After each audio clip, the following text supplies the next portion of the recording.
François Picard. On vous reçoit pour parler d'une manifestation. Alors, l'association s'appelle les Cosinades.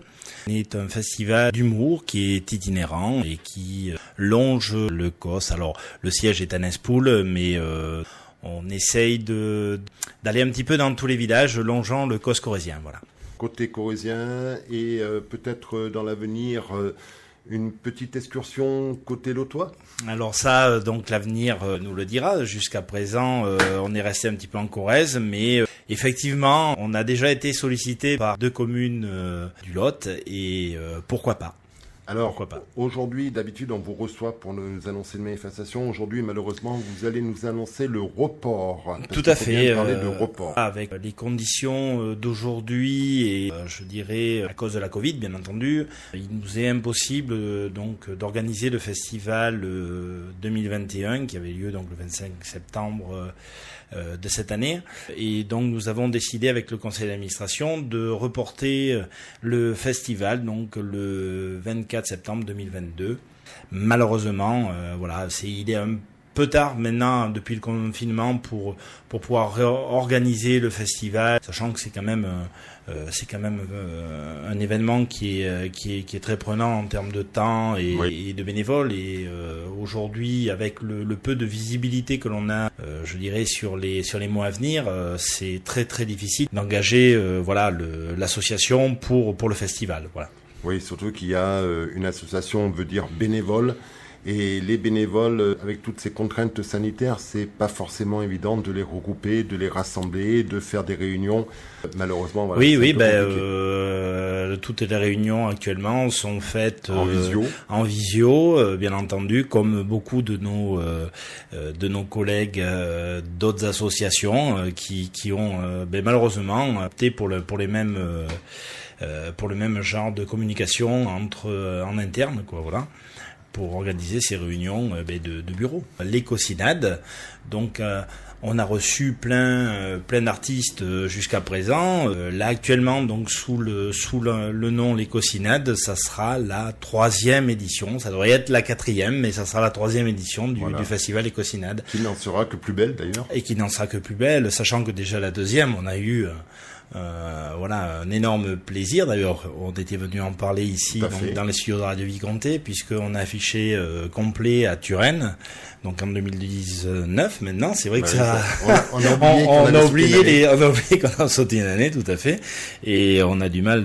à s'imaginer que non, il y a au milieu, il y a une zone blanche, on va dire, chose que l'on connaît beaucoup en radio d'ailleurs, parce que c'est les zones blanches ou en téléphonie, oui.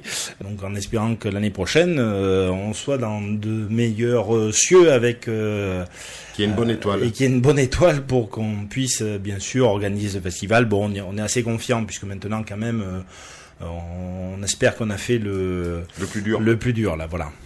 Combien de membres font partie de cette association pour vous aider, bien entendu, sur une programmation qui va d'une année sur l'autre, bien entendu.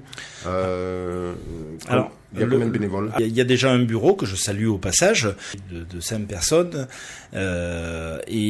Après, il y a une dizaine de bénévoles, entre 10 et 15 bénévoles tous les ans, qui interviennent pour le festival, suivant les années, suivant un petit peu les contraintes que nous avons. C'est entre le festival, le lieu, le site, je dirais les parkings à gérer, les buvettes, enfin bon voilà, tout ce qui peut tourner autour du festival, l'accompagnement autour des artistes, etc. quoi. Voilà. Oui, c'est toute une logistique qui doit s'installer. Tout à fait. C'est pour ça que c'est compliqué en l'espace de quelques mois d'inventer quelque chose qui je dirais, qui a été brutalement arrêté, et pour remettre la machine en route, c'est toujours un petit peu plus difficile, et je dirais d'organiser ce festival, et il y a le côté financier aussi qui, bien sûr, est pas des moindres, puisque on remercie d'ailleurs tous nos partenaires financiers qui nous aident tous les ans, donc dans l'organisation de ce festival. Je pense qu'on va en parler tout à l'heure, qui sont fidèles tous les ans, parce que vraiment on passe vraiment un bon moment lors du festival Les Cosinades, parce que c'est vraiment 2h30 ce soir-là de rire, mais de fou rire. Alors, j'aurais envie de dire, c'est dommage que ce festival n'ait pas lieu, puisque justement les gens, après cette longue période de confinement, d'isolement, ont envie de sortir et de rire justement, de retrouver la vie d'avant. Il en sera question en 2022 bien entendu, et là les éclats de rire on va les entendre je pense jusqu'à Messac. Ah oui, tout à fait, puisque donc le festival aura lieu le 24 septembre, ça on l'a pas dit, donc ça sera à Saint-Pantaléon-de-l'Arche. Oui. Donc à la salle polyvalente.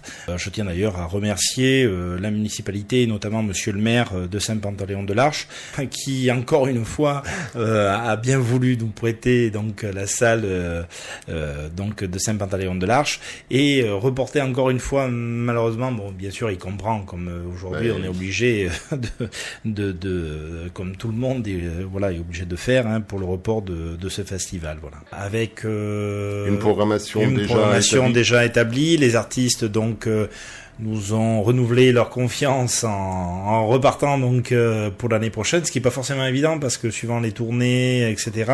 Oui. Y a des artistes qui ne tournent pas ou qui ne tournent plus leur spectacle et c'est pas forcément facile de les avoir l'année qui suit.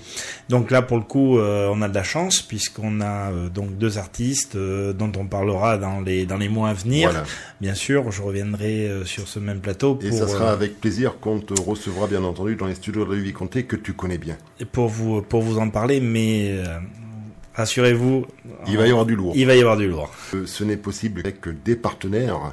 Oui, tout à fait. Alors les partenaires, on va leur rendre hommage bien entendu.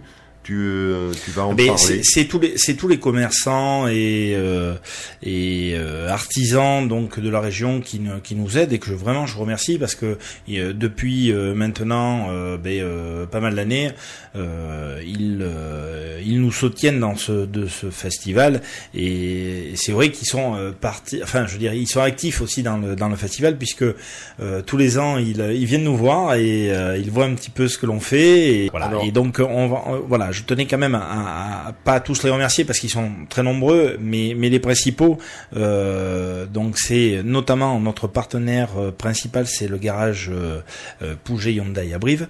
Voilà, donc je tiens à remercier Pierre et toute son équipe qui font du très très bon travail sur Brive. Le Super U à Malmort. Alors je sais que ça c'est la partie un petit peu mais sans eux, je dirais, tout ceci, ça serait pas possible. Donc c'est vrai que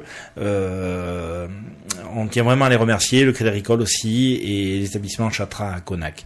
Voilà. Merci donc encore une fois à tous nos partenaires et ainsi que le conseil départemental aussi qui tous les ans nous suit pour ce festival et merci à eux. Pour les remercier aussi, ce qui va se passer, c'est que sur la page Facebook, alors on va le citer, Facebook, oui. il y a une page Facebook, il y a Twitter, il y a Instagram, il y a un site, l'Ecocinet. Donc moi, ce que je vous engage, c'est aller cliquer dessus, aller voir, à liker un petit peu partager un petit peu ce que l'on fait.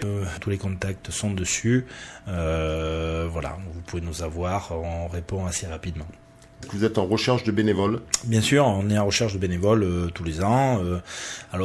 Souvent, ce sont des bénévoles. Alors, il y a un tronc déjà qui est installé, mais bien sûr, suivant le site où on est preneur de nouveaux bénévoles pour nous filer un petit coup de main, bien volontiers le jour du festival. C'est surtout un festival à taille humaine où il y a la convivialité et indépendant.